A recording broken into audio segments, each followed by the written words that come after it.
is a very, very controversial question. For me, I am going to belong to one side. Yes, I don't want to sit on the fence. It is either yes or no for this. In as much as I do not like to think for people, I feel the gospel is where Christ has embedded everything. Everything. The originality of everything is inside the gospel. Or let me say the church. Because the church, as we know, is not that the four walls, it's not the four walls, brick, stone, whatever that we build today. We call it a church. Church is we, and we are the church. So, for me, secular tunes being used in the church, I'm not going to sit on the fence. It's a no for me. Because we are empowered by the Holy Spirit. And then there is no inspiration, because I feel that the originality of every inspiration in this life, in heaven and on earth, comes from the Holy Spirit. And then if we say we are the carriers of the Holy Spirit, then we should be the the ones to dictate what obtains in the society, for people. So I feel it's high time we stopped adopting what is in the secular, bringing it to the church. It should be the other way around. It should be the secular carrying what belongs to the church and taking it to the world. It shouldn't be the other way around. Yes, it shouldn't be the other way around. So I don't want to sit on the fence. I belong to God. I belong to the side of the gospel, and I say a total no. Whatever anybody likes to say about that, well, everybody is entitled to their opinion, but then I feel it should stop. It should stop because we carry more depth. Recently, somebody was discussing with me, and he said he discovered that producing gospel music is very, very extremely tasking than producing other genres of music. I said, yes, you're very right. Because I spent, before I could release the album, the Purpose album, I think we spent close to 2 years before it was out. And then I checked the duration, the time frame of all the productions. Because sometimes the Holy Spirit gives you a chorus, and then probably because of one distraction or the other, you're not able to get the next thing in the song, and you have to wait for a couple of months before the Holy Spirit reminds you and gives you further progress about the song. So talking about bringing the secular tunes into the church, I say total no to that. But then we must join hands and walk in line and in tune with the Holy Spirit. In line, we must join hands with the Holy Spirit. Yes, because God actually wants us to be obedient. Sometimes I said it the other time when we were discussing about the industry aspect of music. When you begin to think about money above God, when you begin to think about money above ministry, when you begin to think about money above a life of impact with your ministry, then you begin to do things that are not in tune and in line with the Holy Spirit. So I feel that many people, bring secular tunes into the gospel because they want people to listen to them, they want people to hear them. They look for what is reigning, they look for the raves of the moment, and then they pick it up, extract certain things, and then, mumble jumble everything together, and then at the end of the day, you get a second fiddle to what obtains in the secular.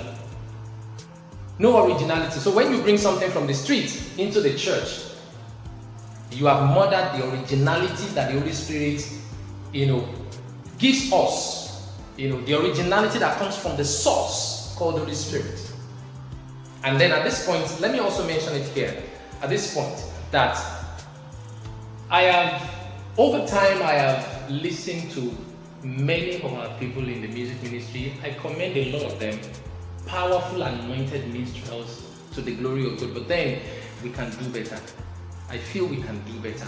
We can do better because You can imagine, someone having like 3 to 4 ministrations or performances in a single day, and then you discover what it did here, what it does here is what it does in the remaining places that it has to minister. So, for me, I feel, is there no Holy Spirit again? Do you think the Holy Spirit is no longer, functioning in us? So I believe if we must move forward in this gospel music ministry, or if we must make a lasting impact in the world, as gospel music ministers, we should respect the ministry of the Holy Spirit.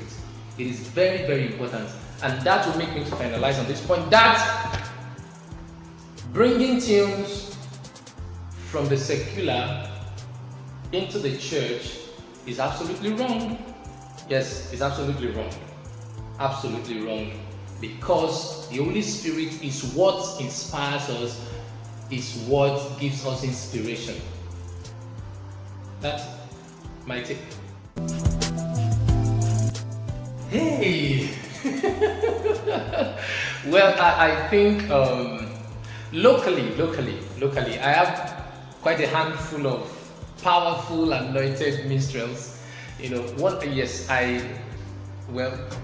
By the help of God, we were able to, have one of them on the Purpose album, Mike Abdul. Yes, I dreamt of doing something reasonable, with him musically many years even before I actually met him.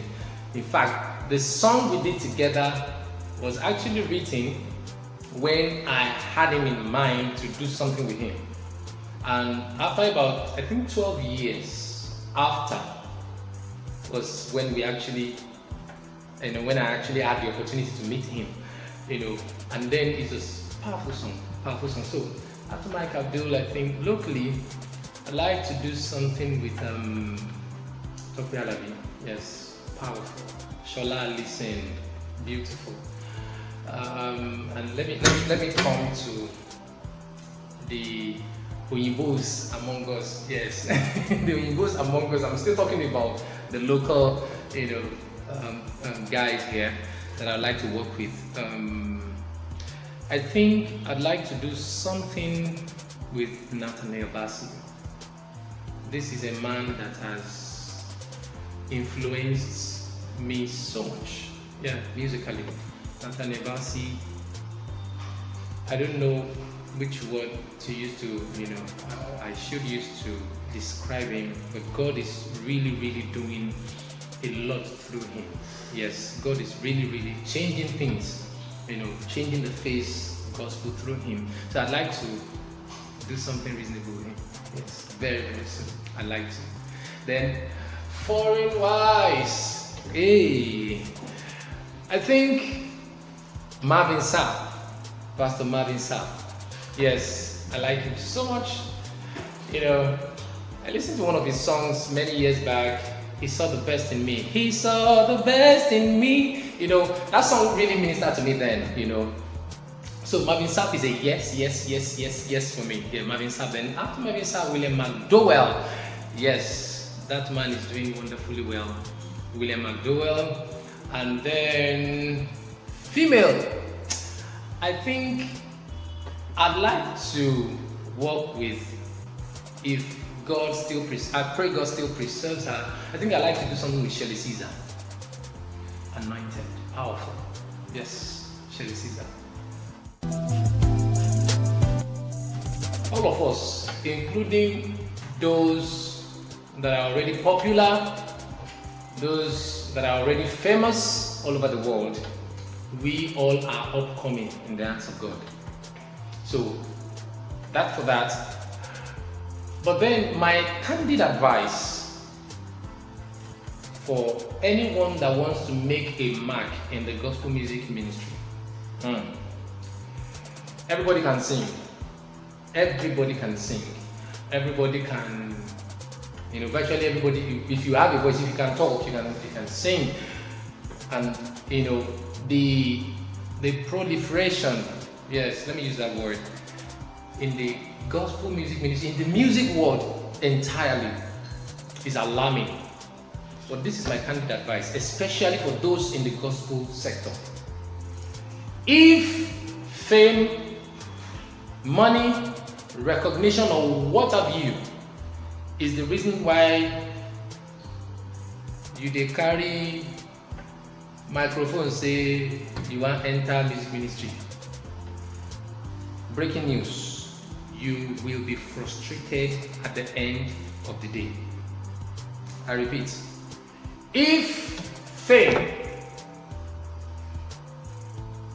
popularity, fame, money, or anything aside pleasing God and using your gifts and talents as a means for kingdom expansion for God, breaking news, you will soon be frustrated in the ministry. There are so many people that entered into the gospel music ministry some 5 years ago. They are no longer in it. They are totally out, completely out of ministry. The same way we are having pastors that are going out of ministry every day, we are having minstrels who are going out of ministry every blessed day. More or less like a compulsory retirement for themselves. You need to understand that. Don't go into it for the fame of it. Don't go for the money. Money will come. Yes, it will come. I remember when, after recording, the album we just released, I remember even before we recorded the album, I was afraid, how are we going to raise funds, how are we going to get finance for this project? But then I said, God, if truly you have sent me with this thing, provide. And then before you knew it, the provision came without having to defraud anyone, without having to, push some people into some things, But then, and after recording, it was time for mass production and then the promotion and every other thing. And then we were afraid again. But then, the same anchor, God, if you are the one that sent us this, let there be provision. Not everybody will run the music ministry this way, but this is how it should be run. So if you are going into the music ministry, see, one thing is this. It is not a must for you to be a music minister. It is not a must for you to be a minstrel. It is not a must for you. It is not something that anyone is, dragging you into or pushing you into. No. You must understand what God has for your life. If secular is what God has, if secular is what you feel you can do conveniently, go into it. That is where they do it for the fame and for the money. But if you want to make impact at all, and you want to please God with the gospel music, then you have to take fame and money out of it. It's more of ministry. It's more of the gospel. It's about the gospel. It's about the gospel. It's about you being used of God. That's it. So, my friend, don't go into it for the fame and the money. And then another thing is, make sure you surround yourself with the right set of people. That cannot be overemphasized anyway. Make sure you surround yourself with the best of the best people that can impact you. Yes, you may not even be physically close to them, but understudy them, read about them, listen to them. I remember the first session I had with Mike Abdul. The things he told me, I was marveled because they are practically things I've never come across. I've not heard from anyone in the gospel music ministry before. And he told me within few minutes, and I got that. And it is still there. It's an anchor for me. So surround yourself with mentors that can impact you. The right set of mentors. Don't go and follow people that will make you derail. Don't go and follow them. Because everyone is singing gospel does not mean God recognizes them. Does not mean they are doing it right. Prayerfully. And then with Ifarabale, somebody will say, Ifarabale, you need to calm down to be able to understand or know the right set of mentors that you actually need for yourself. So, and when you get to know them, Don't take them for granted. Don't take their relationship for granted. Honor them. Learn from them. Learn what you're supposed to learn. There are times you may even be older than them, age-wise. They may be older than you age-wise. But then the most important thing is for you to succumb. Honor them. Learn what you're meant to learn. And then you see things, becoming clearer, and then you see yourself growing more and more, in the ministry. Well, for me, let me say this first. I would say I am not totally different from others because we all are ministers. But then there is always a level of uniqueness in everyone. Now God created us uniquely. We are fearfully and wonderfully made. What makes the music I do different is that I don't do any song that I never received from God. Yes, when it has to, be a recording, I don't record any song that I've never received from God. So I feel that's the uniqueness. And then, personally, I believe so much in excellence. Yes, excellence is part of my watchword musically and in every other thing that I do. Excellence. Then the first one, I don't record any song I ever received from God. Secondly, excellence. Excellence, non-negotiable. Hi viewers, my name is ADEWOLE. Keep watching Gospel Cafe TV. Don't change the dial forever. I think about your power, your miracles in your hand. I can only imagine how so wonderful you are. You set everything in order by your light and by your mind. You are more than what the people say. You are God all by yourself, all by.